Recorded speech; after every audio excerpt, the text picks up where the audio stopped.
it is of concern. But as it relates specifically to Klein Cain, I can tell you at this point in time, we have one person of interest that we're working with Harris County District Attorney's Office on criminal charges. I will tell you that investigation is still ongoing, and the fact that we had multiple postings yesterday and the day before, and so we're going to track down each and every one of those. We're working through those. Yesterday's came back through Houston FBI office. They worked with our staff in conjunction with Constable Herman's office deputies, made contact with the individual, and again started the investigation from there.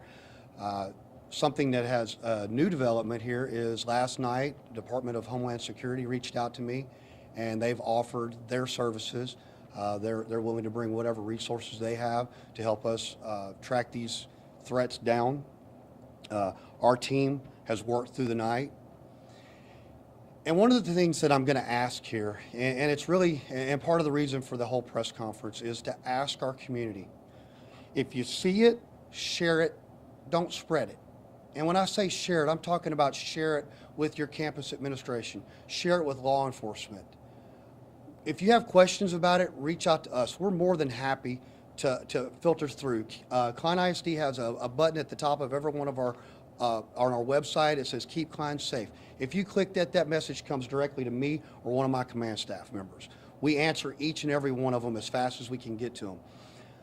Please do not take and put it out on your social media, whether it's Instagram, Facebook, pick whatever social media platform you are. Please don't put it out there looking for the community's input, because sadly, most of the time, they don't have the answers. So all that occurs is they share it and reshare it and share it again. And what happens is, as an investigative team, we're getting information. Somebody says, I know about this threat. So we reach out to them, and only to find out it was their cousin's barber's best friend. I'm being facetious, but that's the way it works out. And so those go out, and now we've spent valuable time tracking that one down when we could actually be working towards the one that we're looking for, the one who actually made the threat. So again, working with these agencies, we are in fact, and we will continue, you have my word on that, we will continue to track and chase these threats as far as we have to. Our team was out through the night working, knocking on doors. Even if a person just simply shared it, we may knock on your door at 2 a.m. to ask you where you got the information, because we believe this is critical. With everything going on in the world today, we're going to use every resource we have to chase these leads down. If you guys will permit me, I'd like to talk directly to our students, not just Klein ISD, but students around the state and the nation. This is not a prank. This is not a joke. This is not something to get more likes or more shares. This is not a way to become a social media, one of those influencer type people. This is not the way to do this, because you might get notoriety, but it's not going to be the kind of notoriety you're looking for. Our team will track it down. We will investigate. Students, if you are found this in Klein ISD, if you make a threat to our campus, there is a very strong likelihood you're going to be expelled immediately. That student last night is no longer a student in Klein ISD. Not only will you be expelled, but we will present and try to put any charge we can. Now, guys, I need y'all to understand, as an agency, that is not our mission. That is not Klein ISD's mission. Our mission is to work with our students and provide a safe and secure environment. Now, don't get me wrong, we will make the arrest when we need to, but that is not what we want to do. And again, these pieces have lifelong consequences. To my parents, if you're not involved in your child's cell phone usage in their life, I can't implore you enough to please get involved. I liken it to, when I talk to community members, we too often see community member or parents hand a child a cell phone at 10, 11, 12, 13, 14 picket. And I asked them, would you give that same child the keys to your car to go to the store? And the answer is always unequivocally no. Well, why not? because they haven't had driver's ed. They haven't had time with me behind the wheel. I have these safeguards, whether it's GPS, whether it's whatever pieces they put in place to protect their children while they're driving. Do they not recognize that the cell phone can be equally as dangerous? We hand them the phone and send them out into the World Wide Web with no real guidance. Not always. Many of our parents are very involved and have apps and things like that. But I will tell you, if they're not doing it, I can't implore them enough to please get involved and start doing that. This situation, I believe you can see the passion in my voice. I'm a parent. I have kids. I can't begin to express how disappointed we are. We're better than this. As a community, Klein ISD, we are better than this, that we're faced with this right now. You know, I see our parents come up with the fear and the panic in their eyes because, again, social media has morphed this into something that it's not. To date, we have yet to find one threat that we believe to be credible. We will put this, but parents, what they're seeing is they're seeing their children text or call them and say, "Mom, Dad, everybody's leaving, everybody's afraid, and the posts keep coming in," and I can't blame the parents for being concerned. I can assure our parents that we work day and night to provide a safe and secure environment for our students. I can tell you right now, Klein Cain High School has more staff, more law enforcement staff. Again, thanks to our partnership with Constable Mark Herman's office, we've got their deputies walk in the driveways in the parking lots, walk in our halls with us. We've had calls from other agencies offering their help, and if we need to, we'll take it to continue making certain that they have a safe environment for that. You know, one of the questions that keeps coming up, or I have parents saying, "I'm afraid for my child." Well, let me tell you something, guys. When you see my command staff here and when you look around my office, they're all parents of students in Klein ISD, and guess where our kids are at? Our kids are in school today where they belong. School is and has always been one of the safest places for our children. And we take that serious, and we will continue. With that, I'll take any questions you guys might have. Can you elaborate on the person of interest, the person's age, if arrested, and charged, what charges they would present with? The student's 15, so that's about as far as I can go with that, as you recognize being a juvenile, and we're working with the district attorney's office to determine what's appropriate. As you well know, at a minimum, it's a terroristic threat. However, based on the reaction and the cause, we're going to work with them to try to enhance that. You said the threats that you found so far are not credible? Correct. What would be elaborate on that? What I'm saying is most of what's coming in is what we've found is they're taking screenshots and sharing them. And when I say not credible, it's permeated out across our internet or across social media. And so it's a fifth or sixth person or eighth or 10th share that's coming back, and they have no information. All they have is, "I heard from my cousins, sisters," whatever. You know how that goes. And so until we can actually identify someone who is seen or part of or privy, we can't treat them as credible until such time as we can actually confirm that there is something. And I assure you, the second this situation yesterday, we got the information from FBI Houston, and within 20 minutes we had people at that door. We will move forward as fast as as fast as we can, but as slow as we must to make certain we're doing it correct. In that specific situation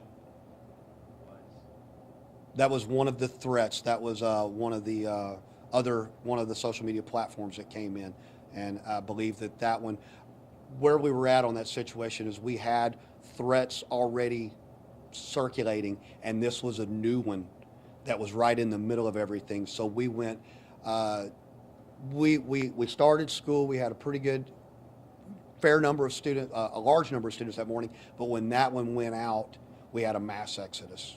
And again, that's where I'm talking about the fear, to see the parents come up, and the fear. It breaks my heart to see this. As a 27-year police officer for Klein ISD, I've come through the ranks, and I've been on those campuses. I was there at 9/11. That's really the same look, and it hurts. It really hurts to see that. Now, can you confirm if, obviously a lot of things have been circling around social media. We got a tip that there was a possible threat at Range High School that was connected or related to what's going on Okay, which school, I'm sorry? LaGrange? Not that I'm aware of. But again, the great part of this, of bringing Department of Homeland Security in, we have those national services in the FBI. So we're working with them. I can tell you some of the images that are circulating. The same image that circulates at a Klein ISD school is circulating at, I don't want to name names, but some of the school districts that I'm receiving calls from, we're comparing notes and we're seeing the same picture. We're seeing the same screenshots.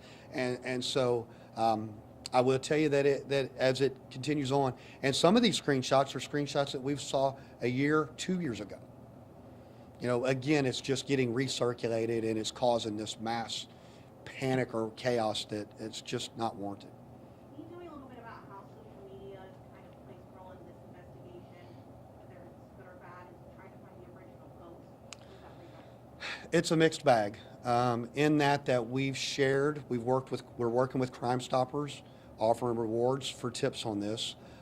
So we've shared that via social media, shared that via the campus. So that's a great way for us to get a tool for us to get information out.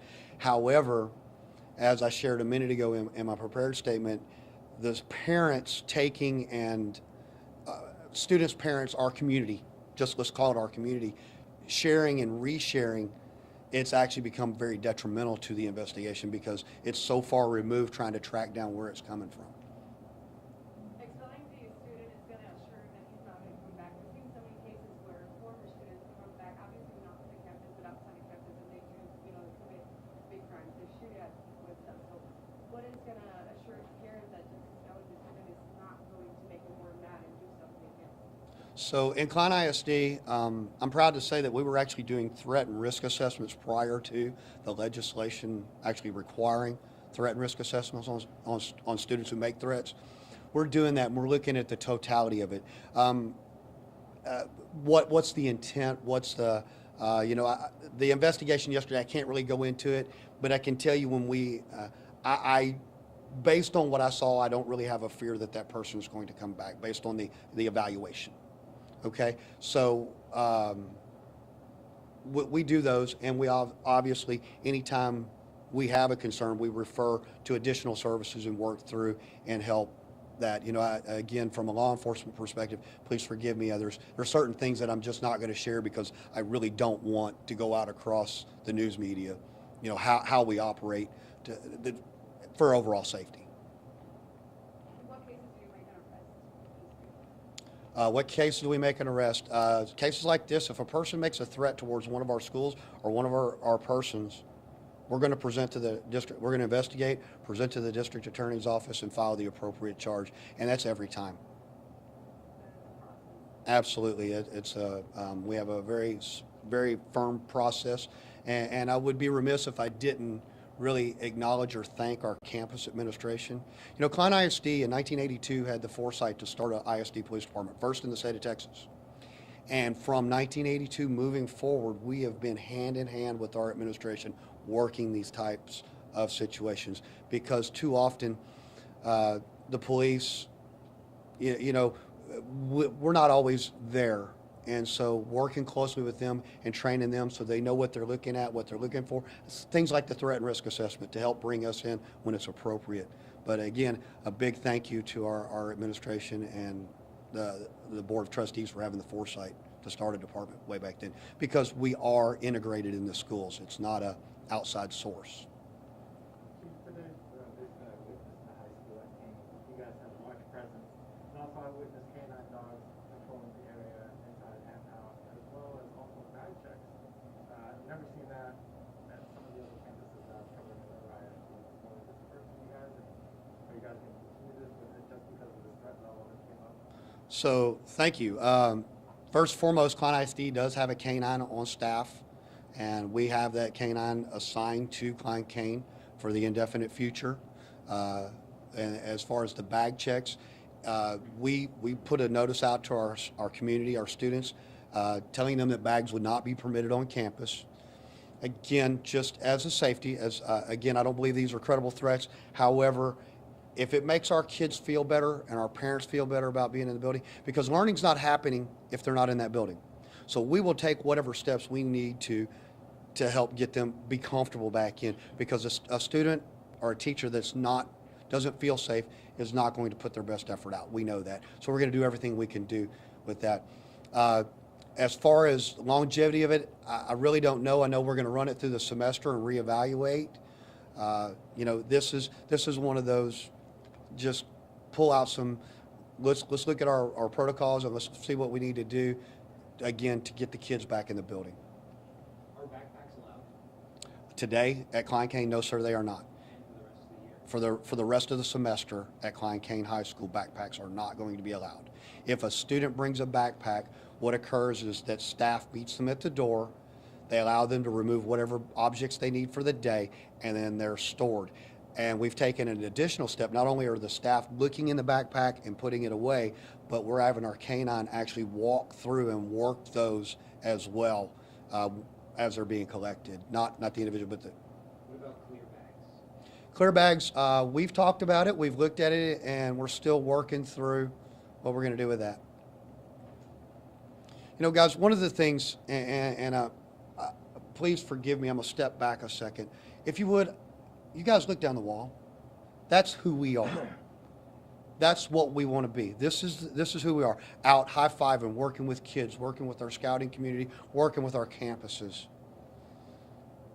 And when we have a threat like this, I'll reiterate again, it hurts us individually because it takes away from us because we're going to put whatever resources we need towards that.